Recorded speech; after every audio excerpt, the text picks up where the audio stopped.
Well, good evening, ladies and gentlemen. My name is Scott Guptill, and my wife and I, Celeste, are the directors of Victory Academy, and we would like to welcome you guys for joining us tonight for our Betsy Ross play. One of the passions of Victory Academy is to help train children in where we came from so that we know where we're going. And with the Betsy Ross play, you're going to have an amazing evening that dips into the life of who Betsy Ross was, or at least the legend of Betsy Ross. We've also sprinkled in some classic patriotic music within the play, and I thought that was very appropriate because we're celebrating the 250th birthday or anniversary of the United States. So this is going to tap a little bit into the foundations of America, a little bit of our own patriotic, and we like to leave these students with memories that are going to last a lifetime. Victory Academy, for those of you who do not know, meets here at Salem Evangelical. They have been gracious enough to let us come on Mondays from the morning till the evening, 9 to 2 p.m. And we have teachers that come in and support homeschool families. So we have some of the basic classes, and some of them that this year we're doing are finance, we have math, we have a writing class that's coming up that I'll be teaching, and of course, the play. So, without further ado, I'm going to have our director, Hayley, introduce the play. Hello, everybody. I'm Hayley Schulz. I am the daughter of Scott and Celeste. And so I am directing, but I'm co-directing. My mom has the one who actually wrote the script for the play, and then I always like to come in and put the songs to it. No, I did not write the song Yankee Doodle.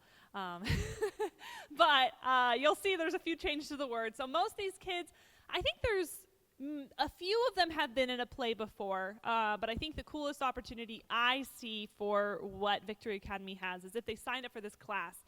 It's not necessarily because this is a Broadway musical and we have a pit orchestra and, full-on props. This is an opportunity for kids who want to dip into acting, or maybe didn't really want to dip into acting, but their parents put them in it.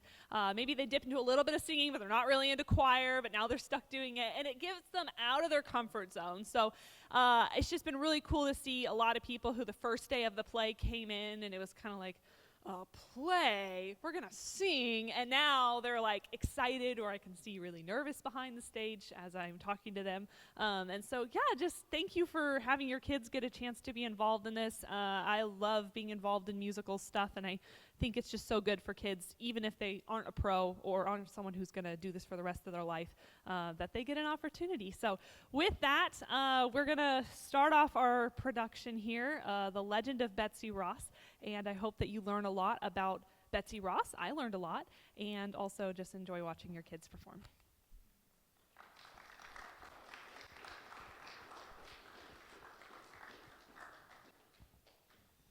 All right.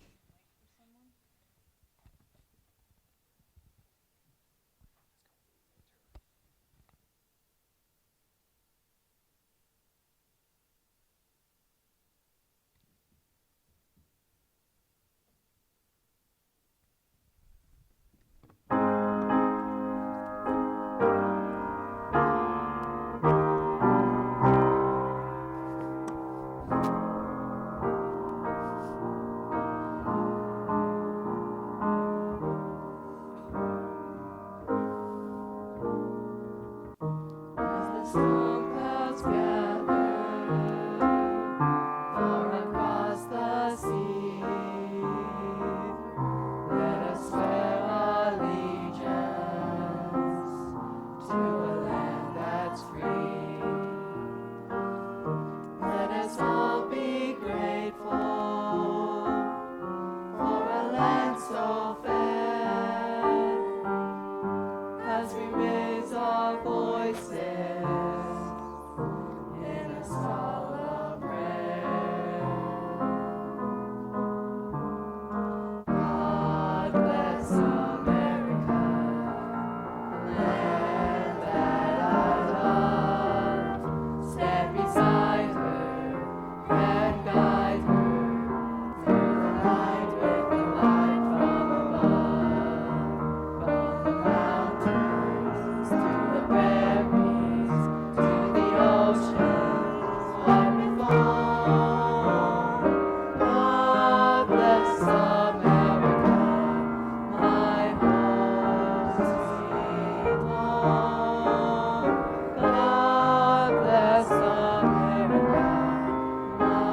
Good afternoon, class. Today we'll begin with a review on what we learned about the American flag. Can anyone tell me how many stripes there are on a flag? I can. Max? 13. That's correct. And can anyone tell me how many stars there are on a flag? I know. Someone other than Max? Davy? 50. That's correct. And can anyone tell me the significance in the number of stars on the flag? Me. Max, again? There's a star for every state in the Union. That is correct.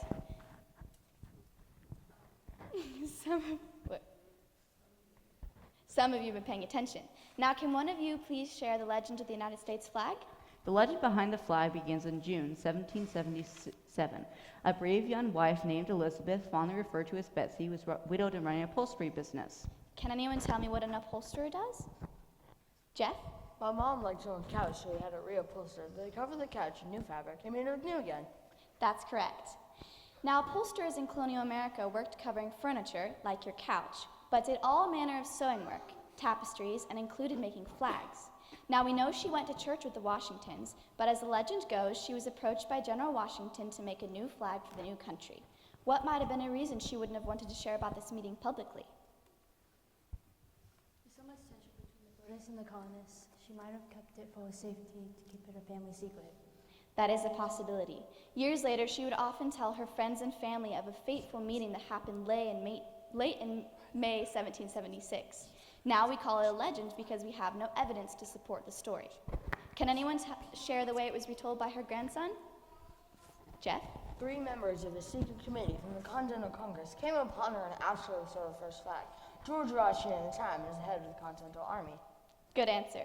Now open your textbooks to page 96 and we'll continue the rest of class reading.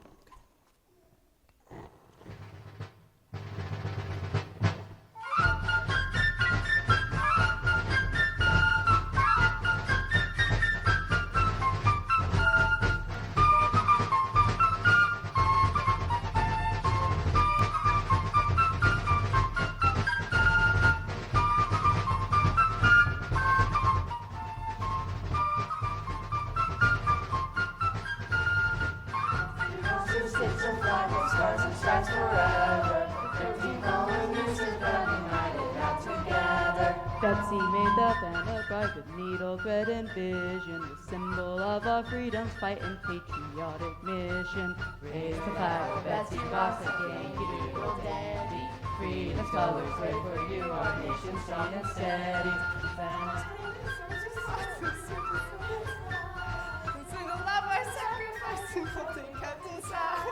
Raise the flag of Betsy Ross, like Yankee Doodle Dandy. Freedom's colors wave for you, our nation strong and steady. From the day the flag was born and through trials and glories, Betsy worked so tells the tale of freedom's timeless story. Raise the flag of Betsy Ross, like Yankee Doodle Dandy. Freedom's colors wave for you, our nation strong and steady. Yankee Doodle, keep it up, Yankee Doodle Dandy. Be the symbol of our pride and stand in freedom's glory.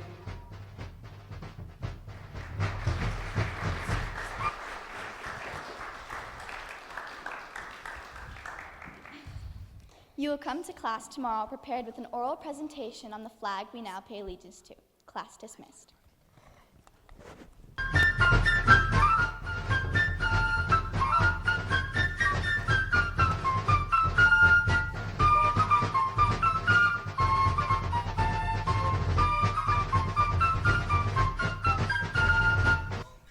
History class is so boring. All we do is read from that dumb textbook. Puts me to sleep. Yeah, and then teacher wants us to go home and do more school, as if we even remember any of it. Well, I actually thought it was kind of intriguing today. The Betsy Ross lady sounded kind of cool. Mr. Know-It-All would say that, I guess. I mean, if we really had been there watching history taking place, it would have been a pretty incredible time. But reading about it, it's just plain boring, with a capital B. Hey guys, isn't that Gabe? He's so smart. Maybe he can help us for a research project. Let's go ask him.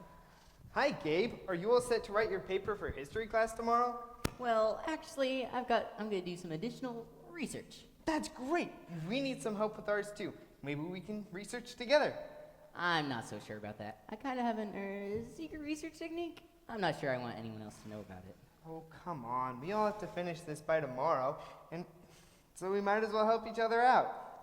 Well, the thing is, I've been doing some studying for math, and I'm researching the construct of time. Special dimensions help simplify complex quantum mechanical problems that can lead to the idea of time travel through a device like a time machine.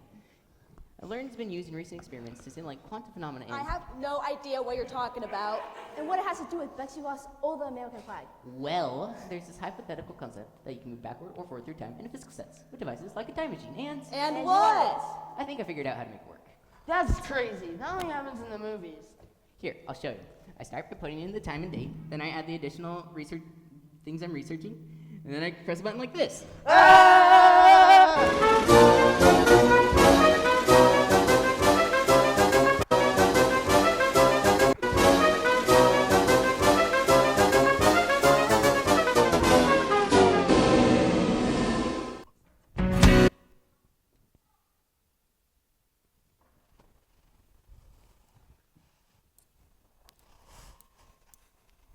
Mother, I finished the tapestry for the fourth family. Would you like help with anything else?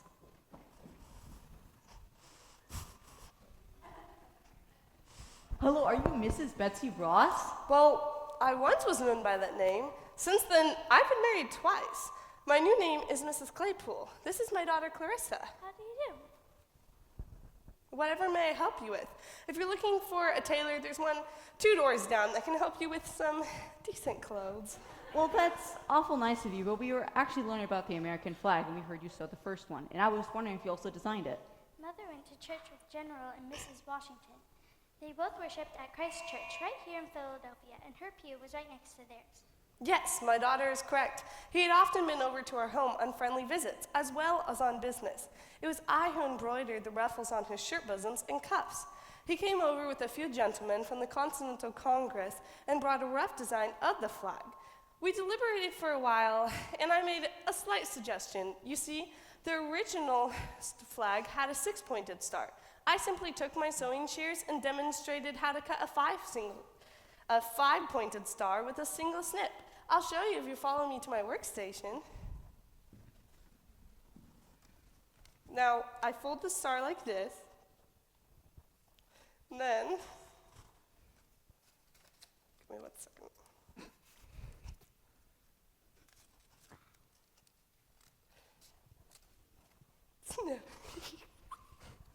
Voila. Voila. Here's your star. It's perfect. You can keep that one, my dear. Thank you so much.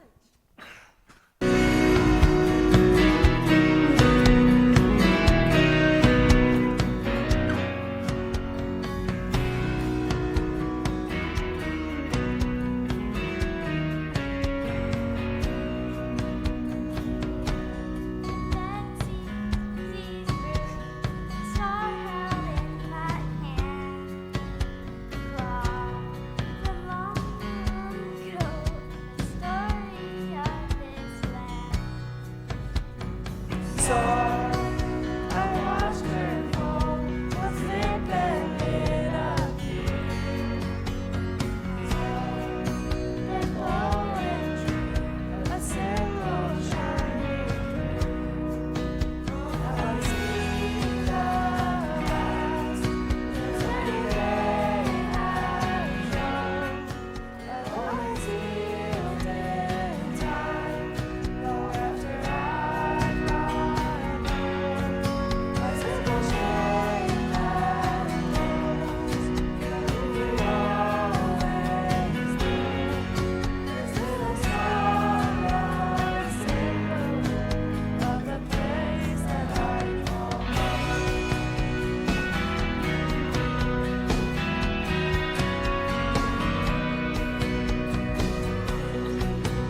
What made the general think a flag was necessary?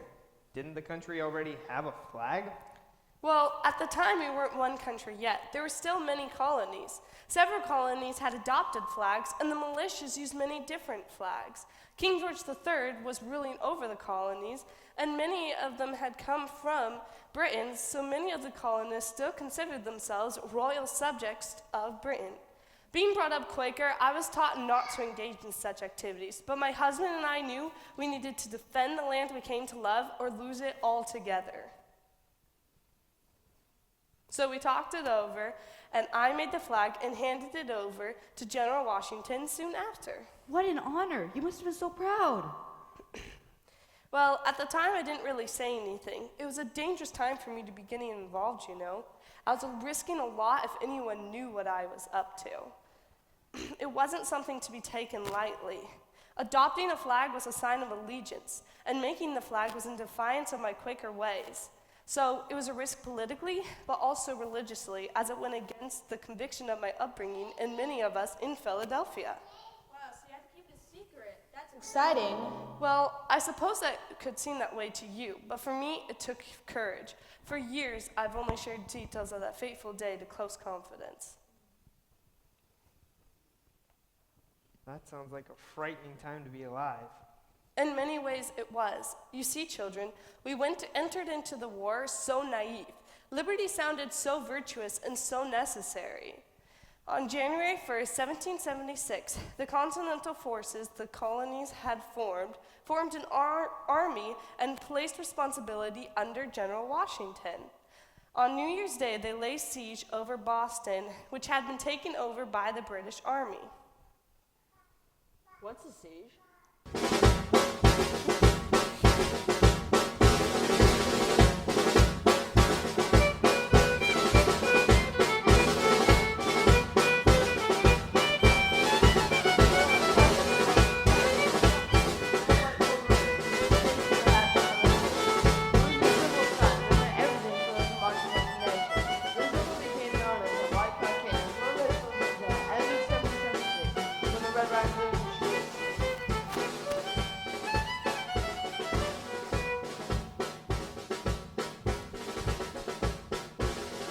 Drums were loud, the flags were high, they marched beneath the morning sky. Courage strong, our men unafraid, they stood beneath the white cockade. The guy that horse and guns, but they were stiff, the fight begun.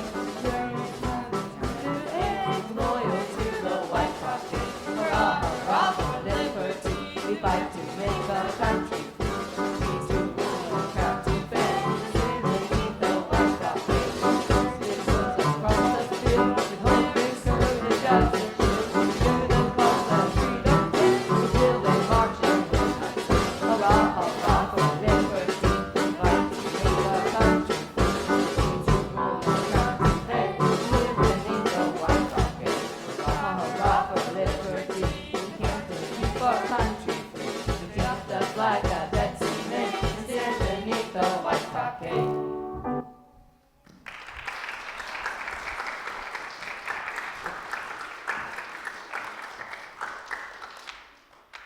What's a siege?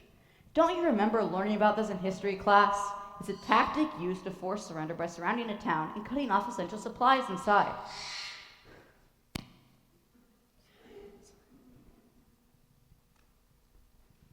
Sorry to interrupt, Miss Claypool.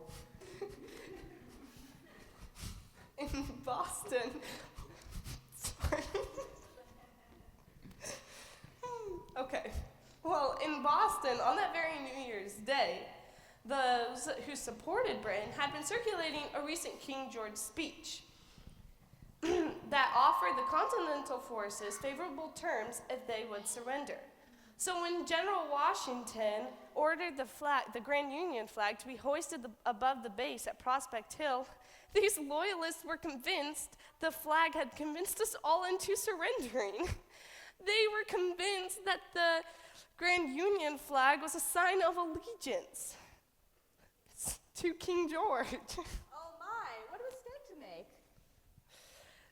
Clearly, this made it clear that that a flag representing our union was needed. So I finished the flag in early June 1776, and in July, the Declaration of Independence was read aloud for the first time in the City Hall. In the Independence Hall, I'm sorry.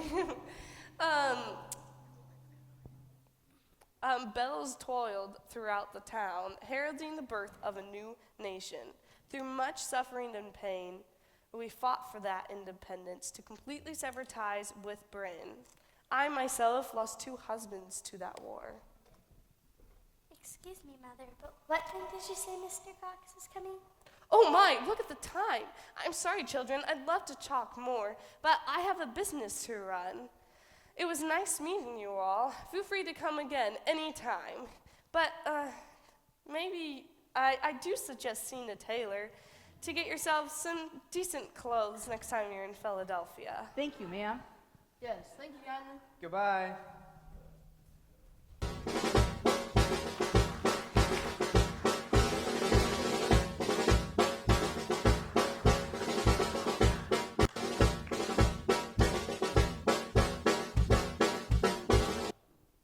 Whoa, that is incredible. Watching history come to life. And to think, we got to meet the real Betsy Ross. Yeah, I never thought about the risk it took to make something like a flag. Makes me appreciate this country and be thankful for the freedoms that I have. Yeah, and to think when we get home, no one's gonna believe us. Well, that sure was an adventure, but I'm just worried about how to get home.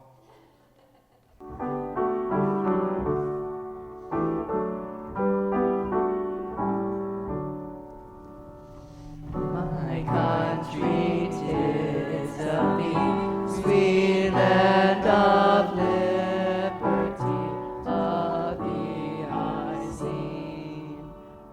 Land where my fathers died, land of the pilgrims' pride, from every mountainside, let freedom ring. My native country, the land of the noble free, my name I love.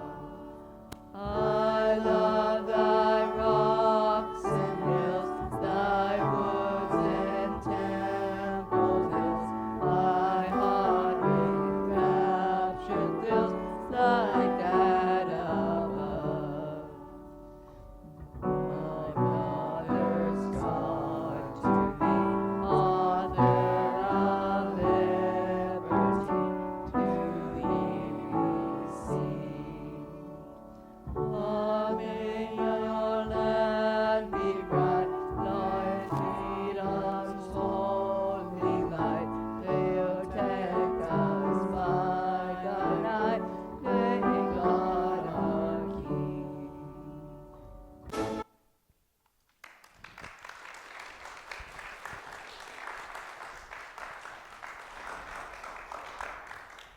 We're hundreds of years away, and I'm getting hungry. My mom's going to wonder where I went. Gabe, how do we get home? Same way we got here in the first place. Ah!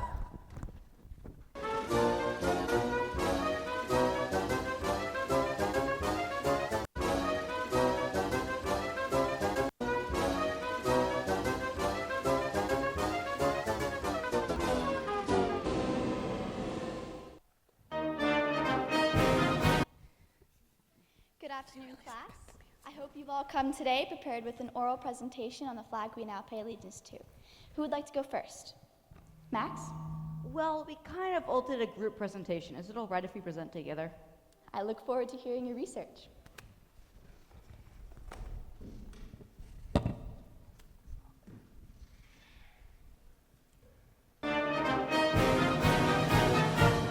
On June 1st, 1777, the Second Continental Congress issued the first flag resolution. This resolution officially adopted the Stars and Stripes as the national flag in states. In order to promote national pride and unity, a national flag was adopted with 13 stripes, alternating red and white, and 13 white stars in a blue field, representing the new constellation. June 14th started the latest flag day business resolution. Since this resolution did not specify the ranges of stars, flags is a variety of constellations.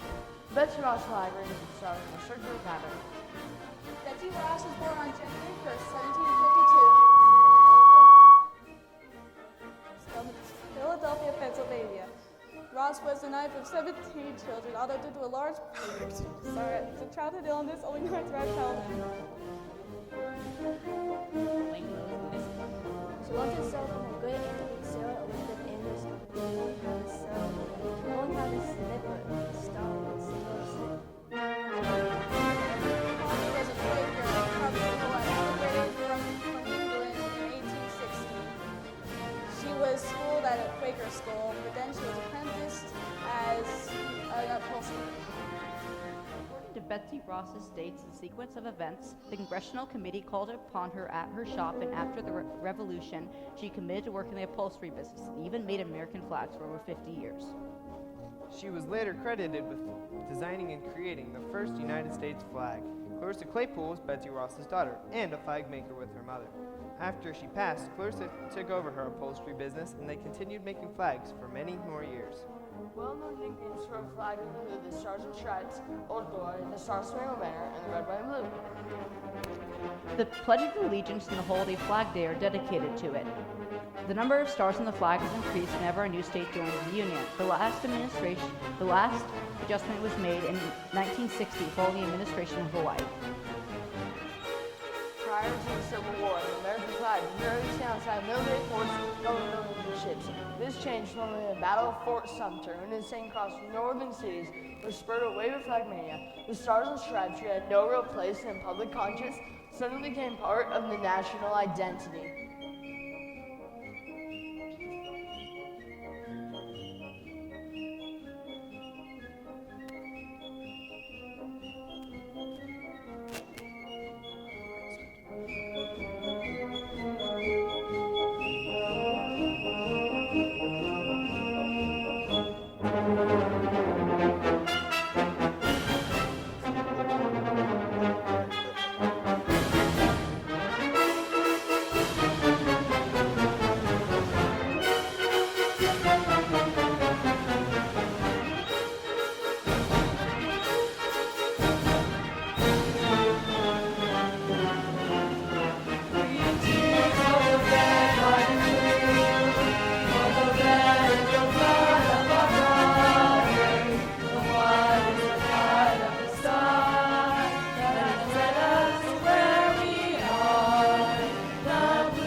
Great research. I was very impressed. Have a great week. Class dismissed.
flag, you're a high-flying flag, and forever in peace may you reign. You're the emblem of the land I love, the home of the free and the brave. Every heart beats true for the red, white, and blue, where there's never a post or red. But all acquaintance be forgot, keep your eye on the grand old flag.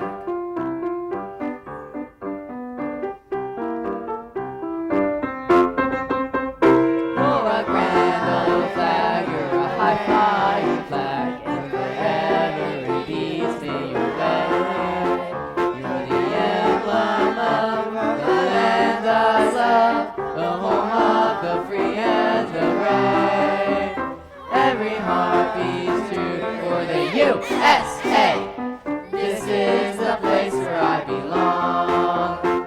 But all acquaintance be forgot, keep your eye on the grand old flag. Sea to shining sea.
Awesome. Well, awesome. Thank you, everyone. Can we get another round of applause for wonderful kids? They can hear you.